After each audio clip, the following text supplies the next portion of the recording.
ஸ்ரீ மகாகுரப்யோ நமः. ஹரிः ஓம். சதாசிவசமாரம்பாம் சங்கராச்சார்யமத்யமாம் அஸ்மதாச்சார்யபர்யந்தாம் வந்தே குருபரம்பராம்.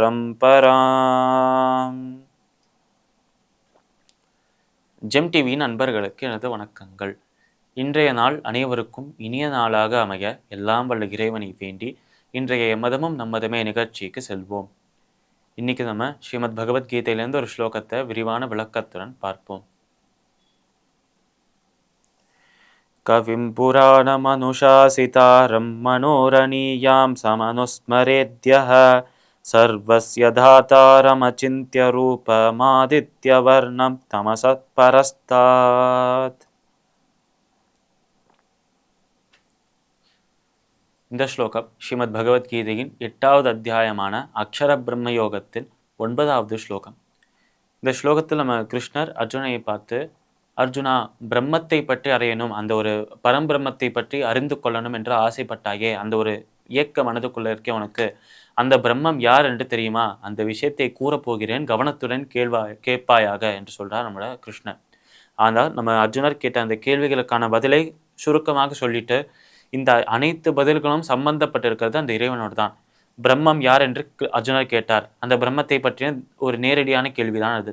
கர்மம் என்ன என்று கேட்டார் நம் அர்ஜுனர். சரியான கர்மத்தை செய், உன்னுடைய கடமையை பலன் மீது ஆசை கொள்ளாமல் செய்தாய் என்றால் இறைவனை சென்று அடையலாம். அங்கேயும் பிரம்மனை சென்று அடைவதுதான் முக்கியமான விஷயமாக இருக்கு.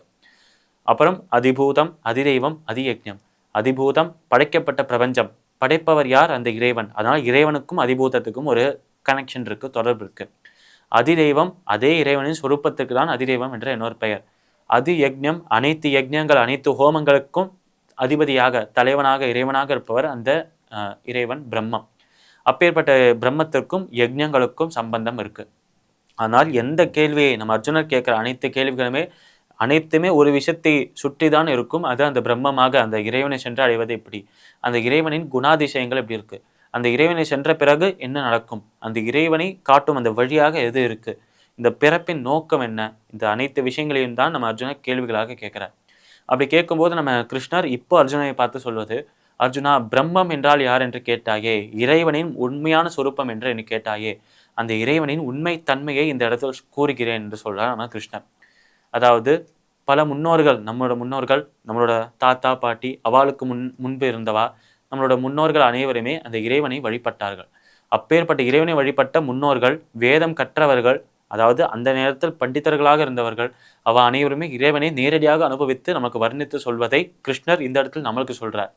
இப்படி சொல்லும்போது இறைவனானவர் அனைத்தையும் படைப்பவர், அனைத்தையும் காப்பவர், அனைத்தும் அறிந்தவர், எங்கும் நிறைந்தவர், அனைத்திற்கும் இறைவனாக இருப்பவர், அனைத்திற்குள்ளும் இருப்பவர், அனைத்தும் இவருக்குள்ளதான் இருக்கு. இப்பேற்பட்ட இறைவன் நம்ம கற்பனைக்கு எட்டாத சொரூபமாக அதிதெய்வமாக இருக்கிறார். கற்பனைக்கு எட்டாத இந்த இறைவனை நம்ம கற்பனைக்குள்ள கொண்டு வரத்துக்காக பல ரூபங்கள், பல அவதாரங்கள் இருக்கிறார். இப்பேற்பட்ட இந்த இறைவன் ஆதித்ய வர்ணம் தமச பரஸ்தாத், கோடி கோடி சூரியர்களை ஒன்றாக சேர்த்தால் எவ்வளவு பிரகாசமாக இருக்கோ அவ்வளவு ஒளி பொருந்திய சுரூபத்தோடு இந்த இறைவன் இருக்கிறார் என்று நம்ம முன்னோர்கள் சொன்னதை கிருஷ்ணர் இந்த ஸ்லோகத்தில் நமக்கு சொல்றார். ஆனால் கிருஷ்ணர் இந்த ஸ்லோகத்தில் சொன்னது அவரை பற்றியே, நம்ம கிருஷ்ணரும் இறைவனின் சொரூபமாக இருக்கிறார். அப்போ இறைவனின் சொரூபத்தை பற்றி நம் முன்னோர்கள் சொன்னதை அவர் வாயாலே நமக்கு சொல்றார். அதாவது இன்டைரக்டாக அவரை பற்றி அந்த சிறப்புகளை, அந்த பெருமைகளை சொல்றார் என்றுதான் புரிந்து கொள்ள வேண்டும். ஸ்ரீமத் பகவத்கீதையின் 8வது அத்தியாயமான அக்ஷர பிரம்ம யோகத்தின் 9வது ஸ்லோகத்திற்கு உண்டான விளக்கம் இதுவே. மீண்டும் நாளை சந்திப்போம். நன்றி, வணக்கம்.